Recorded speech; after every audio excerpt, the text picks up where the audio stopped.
दोस्तों, जैसा कि हम सभी लोगों को मालूम ही है कि पृथ्वी पर 71% पानी और 29% स्थल भाग है और इतने में ही हम इंसान बस्ती बनाकर अपनी जिंदगी जी रहे हैं। और हमारा समुद्र इतना विशाल है कि जिसके सामने हमारी कल्पना भी हार जाती है।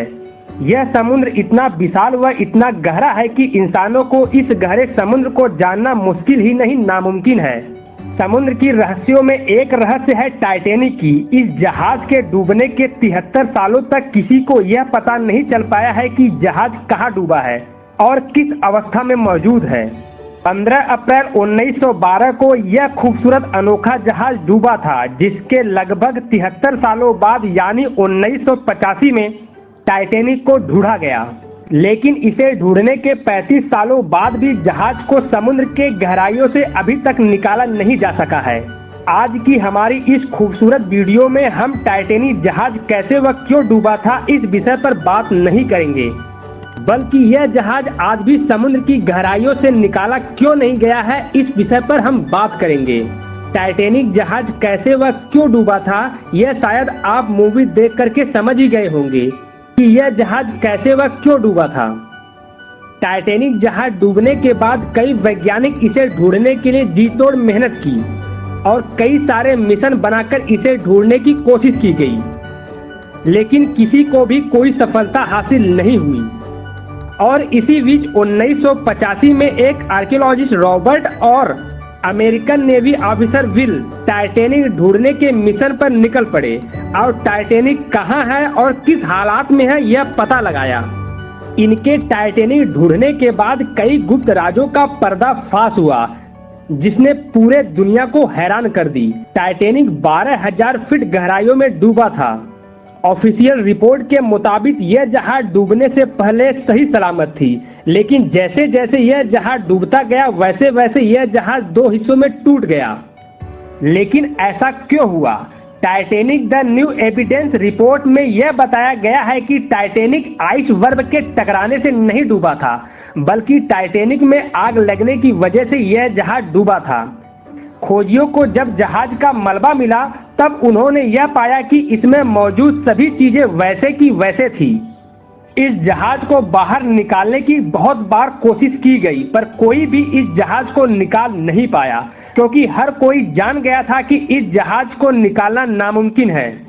आज के मॉडर्न टेक्नोलॉजी होने के बावजूद भी इसे अभी तक निकाला नहीं गया है और समुद्र की गहराइयों में आज भी यह जहाज मौजूद है।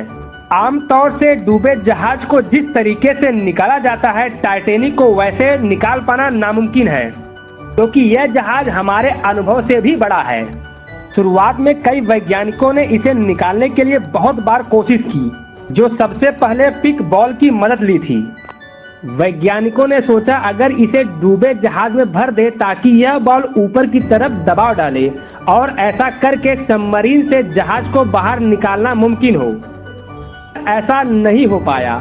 पिक बॉल पानी के दबाव से फट जा रहे थे। इस काम को अंजाम देने के लिए बड़े बड़े वैल्यूम से निकालने की परिकल्पना की गई। वैज्ञानिकों ने सोचा कि लाखों वैल्यूम में हीलियम गैस भरकर और हर वैल्यूम को जहाज से बांध दिया जाए तो यह वैल्यूम ऊपर की तरफ दबाव डालेगी और ऐसा करके टाइटैनिक जहाज को बाहर निकाला जा सके। पर यह फ्लॉप आइडिया था, क्योंकि इतने गहरे समुद्र में वैल्यूम में हीलियम गैस कैसे भरा जाए। इसके बाद एक शिप बिल्डिंग कंपनी ने टाइटैनिक को निकालने का एक आइडिया दिया। उनके मुताबिक सबसे पहले टाइटैनिक पर जमे शैवाल व गंदगी को साफ करना पड़ेगा। इसके लिए एक पावरफुल वैक्यूम क्लीनर की आवश्यकता होगी। इसके बाद कई लोहे की मोटी तार से टाइटैनिक को बांधना पड़ेगा और बाकी का काम यह बड़ा मशीन कर देगा। पर एक ऐसी सबमरीन का व्यवस्था करना पड़ेगा जिसका टैंक गैस से फुल हो। सिर्फ इतना ही नहीं, इस प्रोजेक्ट के लिए भारी मात्रा में बिजली की आवश्यकता पड़ेगी। रिसर्च के मुताबिक इस प्रोजेक्ट के लिए करीब 21 मिलियन किलोवाट बिजली की जरूरत पड़ेगी और इस बिजली के उत्पादन के लिए एक पावर प्लांट की जरूरत पड़ेगी। लेकिन समस्या यह भी थी कि समुद्र की इस गहराइयों में पावर प्लांट कैसे बनाया जाए। वैज्ञानिकों ने फ्लोटिंग पावर प्लांट बनाने की सोचा, पर इतनी गहराइयों में इलेक्ट्रिक वायर टिक नहीं पाएगी। पानी की अधिक दबाव से यह वायर फट जाएगी। वैज्ञानिकों ने सोचा कैसे भी करके इस प्रोजेक्ट को अंजाम दे भी दिया जाए तो यह प्रोजेक्ट काफी महंगी साबित होगी। काफी महंगी प्रोजेक्ट होने के कारण इस प्रोजेक्ट को बंद कर दिया गया। बहुत सी बड़ी बड़ी कंपनियों ने इस प्रोजेक्ट को अंजाम देना चाहा, पर इसमें बहुत ही ज्यादा खर्च है कि जिसके बारे में नहीं सोचना ही बेहतर होगा, क्योंकि टाइटैनिक को बाहर निकालने में जितना ज्यादा खर्च आएगा इतने पैसों से नया टाइटैनिक बनाया जा सकता है। जहाज निकालने के बाद पैसों की रिकवरी करना इम्पॉसिबल है, इसी कारण से कोई भी अंजाम देना नहीं चाहता। हालांकि इस टाइटैनिक जहाज से कई लोगों की इमोशनल जुड़ी हुई है, लेकिन कोई भी कंपनी इतना बड़ा रिस्क लेना नहीं चाहता। वैज्ञानिकों के मुताबिक इसके मलबे को बैक्टीरिया ने खा करके खोखला कर दिया है और यह पूरा जहाज कई लाखों जीवों का आशियाना बन चुका है। इसलिए टाइटैनिक जहाज को समुद्र के गर्भ में छोड़ देना ही ठीक रहेगा। दोस्तों, आप लोगों को यह वीडियो कैसा लगा आप हमें प्लीज कमेंट बॉक्स में जरूर बताइएगा। आपका एक लाइक हमारा उत्साह बढ़ाएगी। दोस्तों, हम आपसे दोस्ती करना चाहते हैं। प्लीज रेड कलर का सब्सक्राइब बटन को दबा करके हमारे YouTube चैनल को जरूर सब्सक्राइब कर लीजिएगा। बहुत बहुत धन्यवाद।